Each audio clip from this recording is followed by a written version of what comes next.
관심 많은 꼬마. 네, 오늘은 좀 충격적인 소식인데 퇴직연금 기금화에 대해서 좀 얘기를 해보려고 합니다. 이게 지금 굉장히 뜨거운 이슈가 될 거라서 좀 미리 말씀을 드리려고 하는데요. 지금 정부에서 퇴직연금 기금화를 하겠다고 발표를 했습니다. 이게 원래는 그 이재명 대통령이 당선되고 나서 얼마 안 가서 이제 국정보고회 때 나온 얘기인데 한 지금 6개월이 지난 시점에서 좀 더 구체적으로 방안을 발표하겠다 이렇게 지금 나온 상태입니다. 퇴직연금이라는 거 그냥 간단하게 설명하면 연금이라는 게 원래 3층 구조로 돼 있죠. 맨 아래층에는 이렇게 국민연금이 있고 근데 요건 이제 강제로 떼가는 공적연금인 거고 맨 위층에는 내가 알아서 준비하는 개인연금입니다. 뭐 이거는 준비하시는 분들도 있고 준비 안 하시는 분들도 있는데 중간에 껴있는 게 퇴직연금이죠. 이렇게 나중에 퇴직할 때 지급하는 게 퇴직연금인데 우리가 보통 회사에서 1년 이상 근무하면 12분의 1의 급여를 퇴직연금으로 지급을 합니다. 그게 이제 쌓여서 나중에 이제 퇴직 혹은 이직 시점에 지급을 하는 건데 DB형 또는 DC형 이렇게 두 가지로 나뉘어 있죠. DB형은 사용자가 퇴직금 운용 주체가 되는 거고 그러니까 회사가 알아서 불려주는 거고 DC형 같은 경우는 근로자 그러니까 내가 알아서 운용을 하는 겁니다. 이렇게 두 가지로 나뉘어져 있고요. 근데 이제 이게 문제가 되는 건 뭐냐면 DB형의 경우 그러니까 내가 알아서 운용하는 퇴직연금의 경우에 사람들이 좀 잘 모르기도 하고 관심도 없다 보니까 이 초저위험 등급 원리금 보장형에 넣어두다 보니까 10년 수익률이 평균 2% 거의 뭐 물가도 제대로 따라갔다고 보기 힘든 그러니까 잠자는 돈이 돼버린 겁니다. 근데 이 퇴직연금 규모가 엄청 크거든요. 한 430조 정도 돼요. 그래서 요거를 그냥 놔두면 안 되겠다 싶어서 이제 퇴직연금 공단을 만들어서 이 안에서 관리를 하겠다 이렇게 나온 겁니다. 그러니까 취지는 뭐 너 그냥 그거 놔두면은 얼마 불어나지도 않는데 우리가 더 잘 굴려줄게. 정부한테 믿고 맡겨. 약간 이런 스탠스인 거죠. 근데 이게 문제가 뭐냐면 요새는 이제 많이 알려져서 근로자들도 자기 DC형 계좌를 굉장히 잘 운영한단 말이죠. 그래서 그런 분들은 뭐 요런 S&P 500이라던가 아니면 나스닥 같은데 이렇게 자기 퇴직금을 설정을 하고 이제 꾸준히 운용을 잘 해오시는 분들이 많습니다. 뭐 은행, 증권, 보험사 중에 주로 증권사 위주로 이렇게 운용을 하는 분들이 되게 많은데 근데 이제 퇴직연금 관리공단이 생겨서 정부가 그걸 하게 되면 내가 운용할 수가 없는 거죠. 내가 원하는 ETF에도 넣을 수가 없고 그러니까 국민연금 공단이 국민연금을 알아서 관리하듯이 퇴직연금 관리공단에서 알아서 내 퇴직연금을 관리를 해주는 겁니다.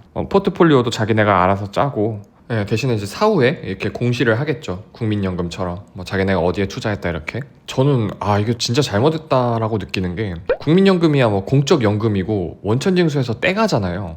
일반적인 직장 가입자의 경우에 뭐 그리고 어쨌든 나중에 국가가 책임지고 보증을 하니까 그리고 또 회사에서 반을 내주고 이러니까 좀 불만이 있어도 그냥 저냥 내는 거고 이 개인연금 맨 위에 있는 개인연금 같은 경우에는 내가 뭐 알아서 이렇게 넣는 거죠. 연금저축이나 아니면 변액연금 그런 것들인데 이 중간에 있는 퇴직연금 같은 경우에는 사실은 이게 법으로 의무화돼서 그런 거지 사적연금입니다. 엄연한 이것도 사적연금이에요. 그러니까 공적연금이 아닙니다. 근데 이걸 가지고 국가가 내가 잘 해줄게 이런 식으로 하는 게 이게 맞지 않다고 보이는 거예요. 이게 무슨 논리지? 싶은 거예요. 아니 아무리 뭐 가만히 놔둬서 지지부진한 수익률을 기록하는 퇴직연금 가입자가 많다고 하더라도 그걸 국가가 개입해가지고 퇴직금 다 내가 관리할 테니까 일절 손대지 마 이렇게 하는 거는 저는 이건 진짜 깡패짓이라고 생각합니다. 이렇게 하면 이런 S&P 500에도 못 넣어요. 물론 이제 국가가 S&P 500도 좀 하겠지만 내가 원하는 비율만큼 원하는 시기에 살 수가 없습니다. S&P 500만 해도 연에 9에서 10% 서울 아파트값 상승률보다 높게 올라가는데 국가가 그냥 자기들 뜻대로 해버리면은 내 퇴직금을 S&P 500에 내 의지대로 넣을 수가 없는 거죠. 제가 이거 좀 친정부 성향의 사이트 여론도 봤는데 난리가 났더라고요. 이거 뭐 절대 반대한다. 이거 국민연금처럼 되는 거 아니냐. 그리고 퇴직금이 아까 제가 말씀드린 것처럼 개인 월급이고 사적인 자산인데 국가가 통제하는 건 말이 안 된다. 또 욕먹을 준비한다. 뭐 이런 내용들이 이렇게 있습니다. 제가 봤을 때 이거 강제로 추진하면 진짜 난리 날 겁니다.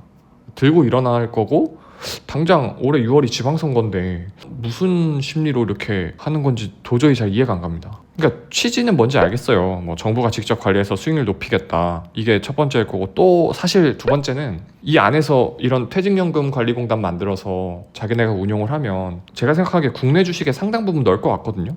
그러면은 국장으로 돈이 많이 들어갈 거고 그러면은 미장으로 빠져나가는 돈이 그만큼 줄어들게 되니까 환율이 좀 안정된 효과가 나타나겠죠. 그거는 맞긴 할 겁니다. 근데 어쨌든 앞서 말씀드렸듯이 이거는 사적인 연금이잖아요. 법으로 의무화됐다 뿐이지 사적인 연금인데 이거를 무슨 근거로 이렇게 지금 하는 건지 잘 이해가 안 갑니다. 이거 진짜 나중에 난리 날 겁니다. 정말 이거 그냥 이렇게 밀어붙여버리면 중도층들 마음도 돌아설 거예요. 지지층도 받아들이기 어려운 이슈인데 차라리 이런 방법이면은 생각해 봄직한 게 이 DC형 근로자들의 퇴직금을 잘 모르시는 분들이 있을 거 아니에요. 이런 운영 방법을. 그런 분들이 그냥 나 그냥 맡길래 그냥 알아서 해줘 이렇게 해서 퇴직연금관리공단이 이분들 거를 맡아서 잘 운영을 해 나가는 케이스면은 그나마 괜찮습니다. 실제로 그 중소기업 퇴직연금 프루시아시라는 게 있는데 거기는 연에 한 60% 정도 수익을 내고 있거든요. 그래서 그렇게 운영을 하는 건 괜찮죠. 진짜 그냥 몰라서 약간 내팽겨쳐 두듯이 이렇게 냅두는 그런 분들을 위한 어떤 디폴트 옵션을 딱 설정을 해놓으면 적어도 지금 한 1, 2% 받는 것보단 훨씬 나을 테니까 그건 맞는데, 다만 제가 말씀드리고 싶은 거는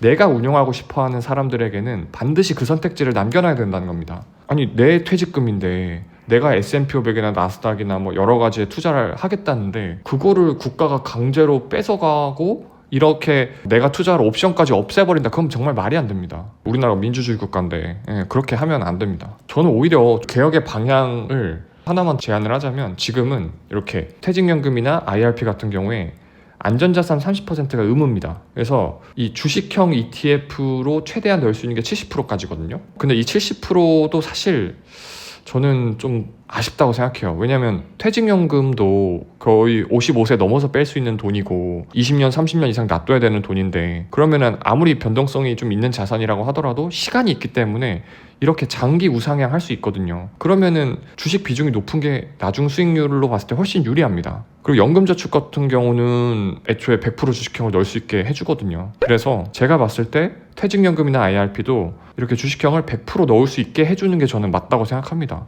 그리고 애초에 이 퇴직연금이나 IRP 안에서 개별 주식이 안 들어가요. 뭐 기껏해야 넣을 수 있는 게 뭐 이렇게 국내 상장 S&P 500이나 나스닥이나 또 뭐 코스피 같은 것도 넣을 수 있고 하니까, 그러니까 이런 ETF를 넣게 되어 있으니까 저는 주식형 100%를 열어주는 게 저는 맞다고 생각합니다. 그래서 좀 이런 식으로 실질적으로 좀 도움이 되는 방향으로 개혁을 해야지, 국민들의 퇴직금을 그냥 가로채는 방식으로 개혁을 하는 건 개혁이 아니라 개악이다. 저는 그렇게 생각합니다. 네, 저는 그래서 이런 부분에서 투자를 좀 도와드리고 있고요. 그리고 특히 이제 목회자분들, 또 선교사님들, 평신도분들 중에 이제 노후 대비를 좀 미리 하고 싶으신 분들이 있다면 연락 주시면 제가 꼼꼼하고 친절하게 또 말씀드리도록 하겠습니다. 감사합니다. 의심 많은 도마